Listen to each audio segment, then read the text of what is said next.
Pour cette 8e soirée de la brigade cachée, Dany a affronté Alban, éliminé de Top Chef ce mercredi 26 avril. Des retrouvailles au goût amer pour l'ancien bleu, bien décidé à ne pas sortir une deuxième fois. Alors, qui s'est sorti de ce terrible duel?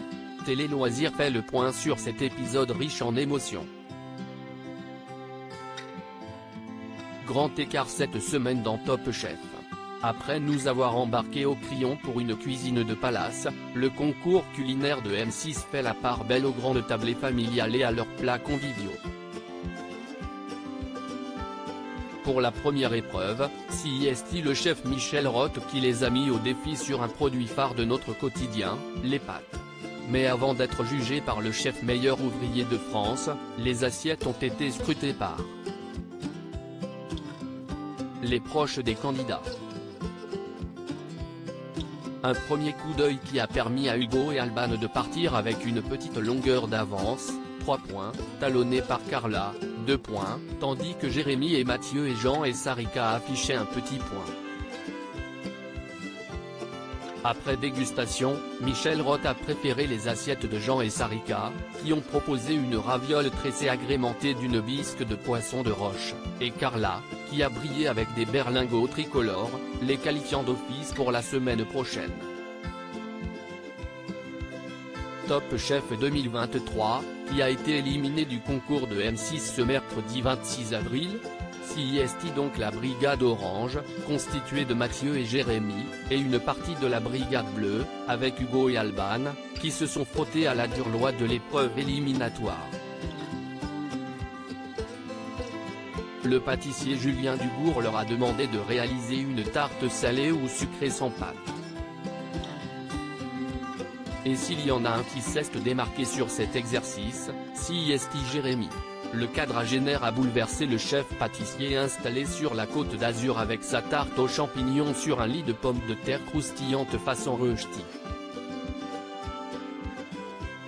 Un plat qui a replongé le chef dans un souvenir attendrissant avec sa grand-mère et qui permet aux Montréalais de voir son plat figurer dans les supermarchés partenaires de l'émission des jeudis.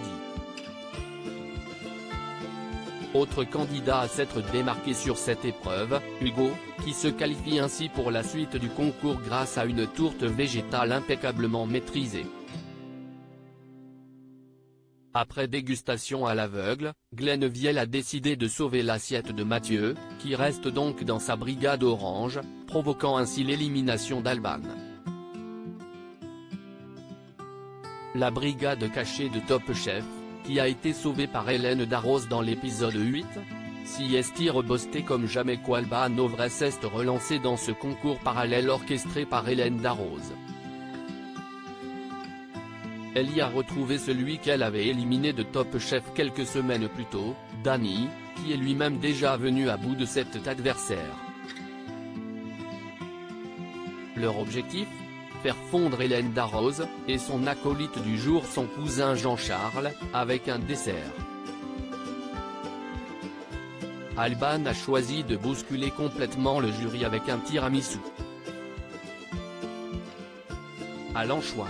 Pour la partie technique, elle a également réalisé une tuile glacée qui a disparu sous un jus au cassis et à la mûre. Très perturbés par ce dessert, les deux jurés ont adressé beaucoup d'éloges à la jeune chef de 23 ans. De quoi inquiéter celui qui possède les manchettes rouges tout au long de l'épreuve. De son côté, Dany a misé sur son dessert préféré, la crème brûlée.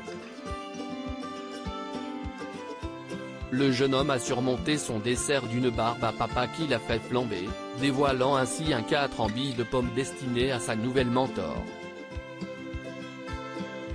Si la crème n'a pas assez pris et s'est avérée un peu liquide, le dessert a tout de même été décrit comme d'un goût enchanteur. Et c'est donc Dany Ketsar qui a été une fois de plus sauvé par Hélène Darroze. Une chose est sûre, il ne compte pas lâcher ses manchettes rouges de sitôt. À lire aussi Jérémy Palissard, Top Chef, son père a partagé la scène avec de très célèbres musiciens.